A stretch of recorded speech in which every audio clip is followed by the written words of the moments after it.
get shot by the cops 9 times and survive. Total bullshit. I did it recently. You did PCP? I did like a little bump. The guy I get my psychedelics from was like PCP was on the menu. So I was like, let me try. My friend was doing ketamine, so I was like, I don't really like ketamine. Let me try PCP. Not only did I not feel super strength, which is like, I wish that'd be fucking rad. If you're on steroids, I mean, I'm sure that somebody on cops who was on steroids and experiencing a psychotic break and doing PCP was on PCP, but I did it and I felt great. I ever did in New York City. I'd been doing comedy a year in Boston in college. I was 21 years old, was with Nate Bargatze. Was the first open mic you did? I moved to New York like a couple years after 9/11. It was 2004. Okay. September or October of 2004. Yeah. I was finishing college. I was interning at Matador Records downtown. That's awesome. Because I was a music business major at Berkeley, and I was doing an open mic, and I was like, I told everybody at work, like, I'm going to do this open mic in New York City. I think this is like, I thought I was going to be like on stage in front of 3,000 people. That's what you imagine. Every open mic, every person that imagines an open mic imagines that it's a sold out theater and there's like red curtains on and that a guy over the God mic brings you up when you don't know. It is one of the saddest experiences of your life. You are in a room with people that don't want to hear you talk. This was even worse. And this was like, what open mic was this? Looked like where like our Bud Dwyer committed suicide. It was like, if this is going to upset you should leave. Fucking with a fucking gun. That's my favorite part of that whole video that no one talks about. He pulls out the gun and he goes, if this is going to upset you, you need to leave. What a good way to kill yourself. What a crazy thing to say. Before you shoot yourself publicly on the news. Oh my God. So me and Nate and a couple other comics, it was the Yellow Open Mic. It was Comedy Soapbox recommended Yellow Open Mic, which was an unfortunate name of a Chinese bar in Chinatown. No fucking way. Yeah, it was called the Yellow Bar. I didn't come up with the name. And it was in the basement. It wasn't even where people drank. It was in the basement with fluorescent lighting, carpet, and like uncomfortable church chairs. And it was just me and Nate and 2 other comics at like 4:30 in the afternoon performing for each other. Yeah. And I was like... And comics are the worst audience. I was like, this is hell. This is hell on earth. What is the point of this? I started in Tucson at a club called Laughs, and what they would do is it was smart what they did. They do the open mic from 7 to 8 p.m., and then there'd be a pro show at 8 p.m. So if you went on late in the open mic, you were going on in front of people. Yeah. You were going on, and good. it might have been like 60 people on a Thursday night, but you were going up. Yeah. Then I moved here, and I went to like the Pit open mic. Yeah. Or something. I think Stand Up New York was the first open mic I went to. Oh yeah. And I went a lot too. I was like, this is rough. This is rough. And then also the amount of mentally ill people in New York City that do stand up is like tenfold more than anywhere else. Maybe LA, it's close. Oh, I don't know. New York, but they literally come in off the street. Yeah, and just want to rant. Yeah. So you watch people. Yeah. And I learned how to diagnose schizophrenia faster than I learned how to get on a show. By being a New York open micer, you're just like, well, this person's clearly. Were you drinking every day? No. Oh yeah, every day, every night. For sure. That's how I got through the open mics in New York. Was they would pay you in drink tickets. I'm the guys that works on. Yeah, that's tough because you got it from your dad. You got it in the blood. Yeah, it's in my blood. My aunt was a crackhead, and she like told me because she got sober. Well, in Europe, you couldn't drink water. You had to drink alcohol. That was also in like the Old West. Beer was like alcoholism and alcoholics were the only ones that would survive because dehydration. Oh, you really? couldn't drink water in Europe. My friend Simon, he's Jewish, but he was like, Europeans were designed to be alcoholics. You couldn't drink the water. So if you didn't have beer for 2 days, you would die. You would die from dehydration. That's great. So it's like alcoholism is like bread. It's like Winston Churchill, total booze bag, lived till he was 95. Because it was, I didn't even realize that. Yeah, because you couldn't drink. I knew in the Old West, it was like the water was so bad, the alcohol killed it off. So you could have whiskey or beer. Yeah. And you kind of knew that was safer. No, you had to put whiskey in your water. You had to drink beer to drink water. That's fucking. You had to. So like. That's something I want to read into because it's like, son of a bitch, I was born into that shit. Yeah. Being like, you're going to be a fucking booze bag. Yeah. Because when I was young and we were teenagers, I thought it was like a superpower. I'm reading this book about the history of rum, and it talks about like how in the European cities they like had to drink alcohol because the water was so polluted, but Native Americans could drink out of lakes and glacier water. And then when like Ben Franklin, those motherfuckers started introducing rum and whiskey and shit, that was the Indians were going nuts. Yeah, and getting fucking rocked, but because they weren't like bred to consume that much alcohol. It's a real good book on the Sioux and the movement of the Sioux to like North Dakota and the Black Hills and shit. The heart of everything that is. It's about Red Cloud and a specific Sitting Bull and all that shit. It's about like Crazy Horse, Custer's Last Stand. He was involved in all that shit. Red Cloud was like one of the only foreign generals to have like 3 or 4 victories against the U.S. Army in the history of the country. But they talked about how the Native Americans would trade for coffee was their first shit. They were like, yo, what is this? That shit gets you geeked. Yeah, I want this. Yeah. Coffee, tobacco. Yeah. They would trade for tobacco. And then when they brought whiskey, they were like, fuck that other shit. Yeah. I want that fire water. Yeah. And that's when, the corruption in the United States was like, oh, we can turn them out. Yeah. And then they'll just steal their land because they'll be drunk and disorderly. Yeah. And you go, that's fucking crazy. That they were like, perfect. Yeah.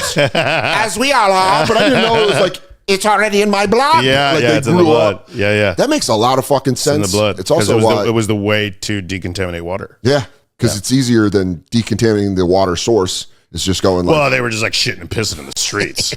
Like fucking Beethoven and Mona Lisa. They were like piss. They would like piss and shit in a bucket and just throw it out of a fucking window in Vienna. I was like, that's like a Gigi Allen concert. Fuck. But then there are people in the punk scene that are like, fuck that's how the punk scene started. The people outside that are like, I like You're your just chamber getting pot. fucking fucking Beethoven's just throw your golden chamber shower. Ben Franklin too, man. The more you read about him and how just like he was just like, I want pussy and I got diseases. Yeah. He was just like, dick was on fire. And he was just going, the French don't complain. GHB got famous because, GHB got famous because of bodybuilders and pro wrestlers. Because if you take GHB, it helps you sleep, but it burns fat while you sleep. Oh, really? So they would take I know the gays like it because you can get drunk, but no calories. So it's like a super alcohol. Because it burns the fat. When you're sleeping, GHB has a reaction where it burns the fat. God, it's a wonder drug. So wrestlers would take it to go to sleep on the road because they're on the road 300 days a year. So they're like, he probably took it and fucking passed out behind the wheel. But they were using it in ways where it was like before the date were like, excellent, I can roll over that. Wrestlers were like, oh, I can sleep and I'll wake up looking fucking cut. Shit. Because they used to sell it at GNC back in the day. Yeah, we would do it at raves in high school. Yeah. You would just do, how would you do it? Just like it was called scoops. You would do a shot of it at a rave in high school, and you would just get it at GNC. Yeah. Would you pass out? If you do too much of it, okay. But if you do the right amount, you gotta like set your watch to do do the right amount because you can overdose and it sucks. See, for me growing up, and you don't want to mix it with alcohol, and you don't want to mix it with ketamine, or you're cooked, or you're dead.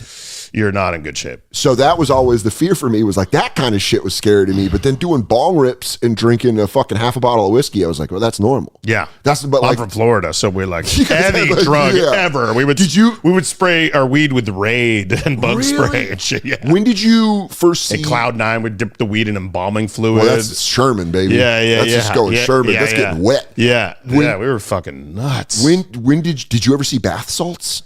Or did you leave by the time? No, but I heard that the bath salt thing, the guy that zombie ate that guy's face, they drug tested him and he just had like a very teeny tiny bit of weed in his system. So it was just schizophrenia. Yeah, it was totally, I don't know, undiagnosed, but it was like something. It was junk journalism. I'm friends with Hamilton Morris, who has that show on Vice, Hamilton's Pharmacopoeia. Yeah. He goes, that's totally junk journalism, scare tactic journalism. He's like, it's total bullshit. They didn't find anything in that guy. I wonder if it's PCP too. He goes, PCP doesn't give you super strength. It doesn't. He goes, PCP was invented by an anesthesiologist. It's kissing cousins with ketamine. It's almost the exact same thing as ketamine. No shit. But he goes, if poor white people or poor black people do it, then it's going to have a bunch of junk journalism about it. So he goes, crystal meth and Adderall, almost exactly the same molecularly. Really? One molecule difference. But poor white people do crystal meth, and suburban to rich white people do Adderall. And it's also, and it's the Chris Rock joke. The government doesn't want you to do your drugs. The government wants you to do their drugs. Yeah, so PCP, poor black people, poor white people do it. Ketamine, suburban white people, rich white people do it.